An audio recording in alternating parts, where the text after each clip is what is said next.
Okay, so earlier today, or yesterday, depending on when YouTube says this video was uploaded, the Sonic 3 trailer has finally released after almost like a year since the title reveal was announced.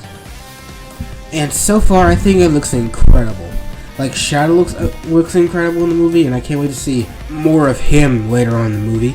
And I'm just gonna go right off the bat and say how I love how Eggman just let himself go after his defeat at the end of Sonic 2. Like, he's gotten fatter, he grew his hair out again. And the best part is that when he gets back into business, I guess, he shaves his head off again like he did at the beginning of the second movie. I don't know, that part's just hilarious. And also there's the fact that Team Sonic, which is, I love that, I love how they're using that name now. Team Sonic is Sonic, Tails, and Knuckles, if you didn't know. But yeah, Team Sonic is now teaming up with Eggman in order to stop Shadow, I guess this greater threat. Which is a pretty big deviation from how it worked in Adventure 2, in which it was Eggman who teamed up with Shadow to defeat Sonic. So already, this is already just a loose adaptation of Sonic Adventure 2. It's not a direct adaptation, like something like Sonic X was. Even then, Sonic X had a bit of differences to it. So yeah, it seems like Shadow was solely created for the government. Now, for what reason, we don't know just yet. But there is one idea I have, which is that Gerald, which, spoilers, he does appear at the end of the trailer. Gerald is Robotnik's old, is like his grandfather, like from like 50 years ago, which is another deviation from Sonic Adventure 2, in which Gerald was already killed by the time Eggman discovered Shadow. So already, like, this is a very different version of the story. I know I probably already said that, but like, this is, like, it's gonna be really cool to see these events play out in like a very different fashion to how they did in Adventure 2. Like, that's a pretty stark difference between the two franchises, the game franchise and the movie franchise. Like, we have the same story just playing out almost, well, not completely differently, but super different.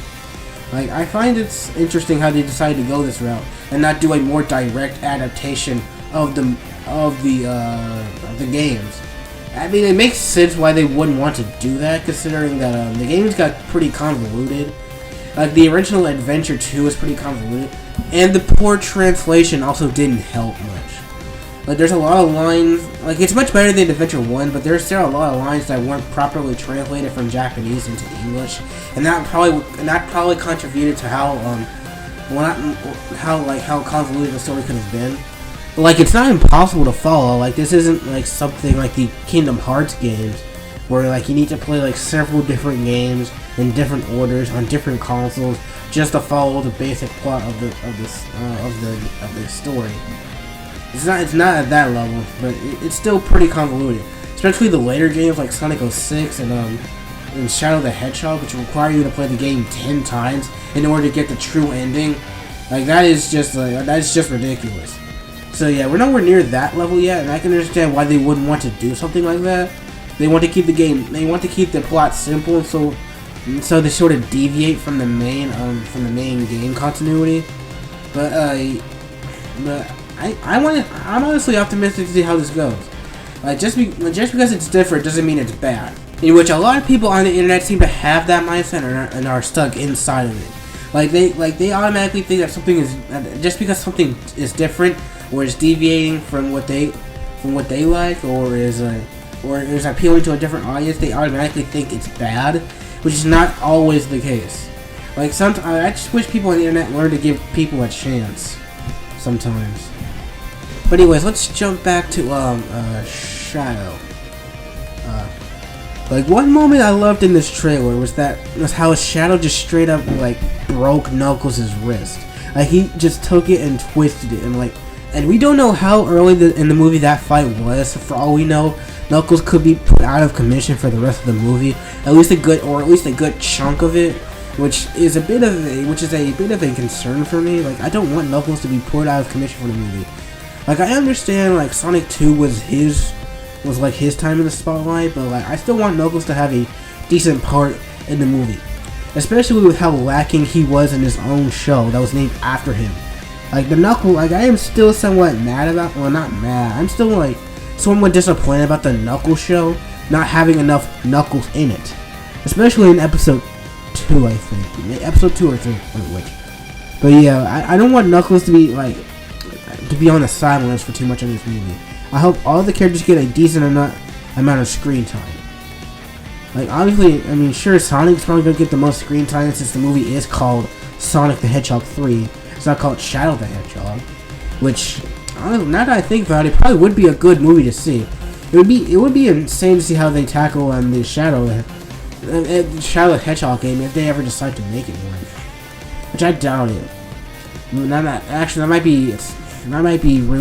be something for Sonic 4 to do, but if there even is a Sonic 4, that is. But we're getting way off topic. Anyways, back to Sonic 3. So yeah, and let's head back to the fact that Gerald is still alive in this version of the story. Like with that brief scene at the end of the trailer where we got Eggman talking to Gerald, it seems like Gerald is like just as insane as Eggman is. Or actually, to be more accurate, Eggman is just as insane as Gerald is. Like, they bounced off each other perfectly. So I can't wait to see them two working together in this movie. And there's also the fact that they're probably going to tell Shadow's backstory, which is going to be pretty interesting how they tackle that. I know one of the concerns of a friend of mine said that they may like censor Maria's death a little bit for the movie.